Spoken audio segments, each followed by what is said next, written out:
Linda. Wait, rotate your phone. Bella in the kitchen. Hold on, it's not, you can't turn the phone while recording. Wait, it didn't go on. Good, it's live. You're on. Hi, it's Linda. Bella in the kitchen at the flourishing table. So in honor of Sundays, I wanted to prepare something that was one of my mommy's and my mother-in-law's favorite dishes. And I made this for probably most of the people I love that have sat at my table. And it's a very simple Sicilian dish called Steak Pizziola. So the whole thing about Sundays is, as a believer, we use a Sunday as our day of rest. The Israelites were given the commandment for their Sabbath to be on a Saturday. So in carrying on this tradition of a day of rest, the Italians use the feast of Sunday gravy to represent that day. So many people would attend church in the morning, have a nice breakfast, and then about 2-3 o'clock we would have our big family meal. I believe this is a lost art. I believe that if more families took a Sabbath day to make a special meal, honor God, and just spend family time, I think our world would be such a better place. And it's a time and an opportunity to carry on traditions from those that are no longer here. Every time I make Sunday gravy or steak pizziola, I think of my grandmothers and my aunts and my mom and my mother-in-law, and it's a piece of them is in my heart forever. And I celebrate them every time I prepare these favorite recipes. So again, steak pizziola is very basic. We're going to have very few ingredients. Nice garlic, big cloves that we're going to cut in half, and I'll explain why. Chuck steak, which is very inexpensive but very favorable because of the fat content. Sliced mushrooms, some EVOO, salt, oregano. I like to use organic oregano, and some coarse salt. And to make our sauce, crushed tomatoes. I like to use San Marzano tomatoes, and you can use any brand like Cento or Red Pack or Muir, but as long as they're crushed tomatoes, we want a nice consistency with the tomatoes. We don't want it to be a puree. We want it to have some body. So the first thing I'm going to do to begin my Sunday feast is coat my pan with olive oil. So I put an even amount of olive oil in the pan. My pan has already been heated. And now I'm going to add my chuck steak, which the reason why it should be marbled, because that fat is going to keep the meat nice and juicy, but it's also going to bring flavor. Now, normally, if we weren't in a situation with a coronavirus, I would have gone to the butcher and I would have picked out a piece of chuck steak that had a bone in it. But unfortunately, I wasn't able to do that, so I used chuck steak that's in my freezer. And this particular batch had no bone. But I promise you it's still going to be very flavorful, but it's always best to use meat with a bone. It really does add a tremendous amount of flavor. So while I have my beef sauteing, I'm going to season it with some coarse salt. I love this type of dispenser for salt because I can control it better. So I'm just going to go around once, twice, 3 times. And that should be enough salt. Now as this beef starts to get nice and brown, halfway through, right before I turn that meat on its other side, I'm going to add the garlic. Now, you can see that I have these huge chunks of garlic, but I like to keep my garlic large enough that I can remove it before I serve the meal. So if it's cut too small with a dish like this, especially when you're preparing a sauce like this, it's going to get brown and it's going to get too brown and it's going to get very bitter. So the larger you keep it, it will give it a chance to get a perfect level of flavor, caramelized, without burning. Again, so I really buy very nice large garlic. I don't really like those little cloves. So my burner is on a medium high. Unfortunately, I don't have a gas stove, but any of you lucky people out there that have gas stoves, it's such a better, more efficient way to heat and cook. But you got to work with what you got. So I have a very nice electric stove. So I'm going to check this now, and that is the perfect color of brown. The other thing I wanted to mention to you is you want to make sure that you're preparing this meal in a pan that's heavy. Because what I'm going to do is after I have all my ingredients sauteed and browned, I'm going to put this in the oven, covered, and cook it for about 45 minutes. I can't tell you the difference in the flavor. When you put something in the oven sealed in a heavy pan, like this is a Le Creuset, my go-to, it makes all the difference. So I know it weighs a lot, it's really heavy, so just make sure you have the right mitts and that you have a counter or a stove nearby to place it on when you remove it from the oven. I don't want anybody getting hurt taking their meat out of the oven. So anyway, so now I am, and you can see how perfectly brown this meat is getting. And because there is that element of olive oil and the fat that's in the meat, it is going to get a perfect color. Now, if you crowd the pan, it will more steam the meat than brown the meat. So don't put more than this amount of meat in your pan.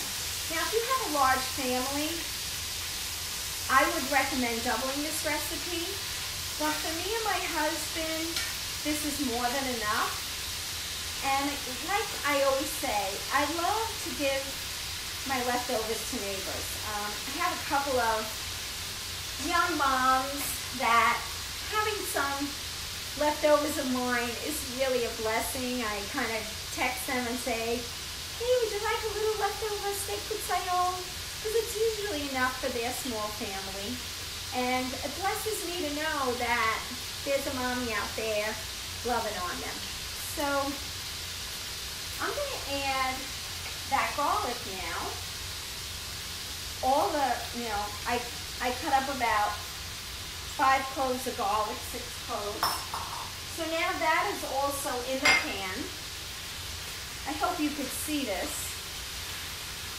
My cameraman, my husband, he fled into the bedroom. He doesn't want to be a distraction, so I hope that I have this right. But as you see, it's getting nice and brown. I'm going to add another layer of salt to this. Okay? Now, the thing about salt is, once you add it, you can't take it away. So, make sure that you are a little conservative. You can always add it towards the end when you do a little taste test. So you can see again that meat is getting so perfectly brown. Thinking about my parents, my mother-in-law, I was very young when my mom and dad moved to Florida and left New York. And at that time, my mother-in-law was very sick. She was so young. She was 49 years old. She really did both those women in my life did an incredible job of teaching me. And I was a good learner. I loved watching and learning. And I feel so grateful for that because, you just don't know when the Lord is going to call someone home. And I feel that my aunts and my mom, my grandmothers, I had my grandmother upstairs. I had another grandmother a couple of miles away. And I really took advantage of learning. Little did I know that in my life, it would impact so many people what I learned from them. And that's really what the Lord wants to do. He wants to take all the ingredients of our life and He wants to create this beautiful story. And, we don't have to be like anybody else. Our stories are beautiful on their own. And I think it's important to encourage people to be authentic, but also to be, take your roots, whatever your roots are. I have so many beautiful women in my life from Mexico and Brazil and Colombia, Argentina, Italy. I mean, it's just Cuba. I mean, I love to celebrate the differences that we have. And we have all been blessed with mommies or aunts that really influence our style of cooking, and the gifts of hospitality were nurtured through the examples they set. So now this meat is nice and brown. I'm going to shut it off because I am going to add my tomatoes, and I don't want that to splash on me.